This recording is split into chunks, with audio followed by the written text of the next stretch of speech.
নমস্কাৰ মোৰ প্ৰিয় দৰ্শক, এয়া হৈছে পিঠাগুড়ি। ভাত খোৱা চাউলৰ পিঠাগুড়ি মই গোল কচলিয়ে 4 কচলি ল'লোঁ। লগত দিলোঁ নিমখ আৰু ঘি এচামুচ।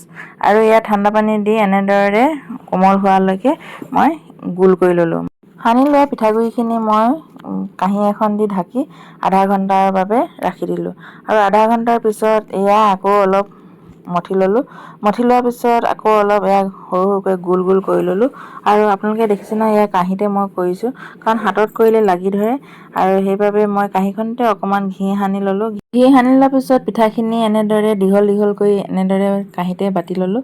আৰু বাতি লোৱাৰ পিছত দেখিছে নহয়, কটাৰী এনে সমান জোখত অলপ বেকা বেকাকৈ কাটি ল'লোঁ। বেকা বেকাকৈ কাটি লোৱাৰ পিছতে আকৌ সৰু সৰুকৈ মই এয়া বনাই ল'লোঁ।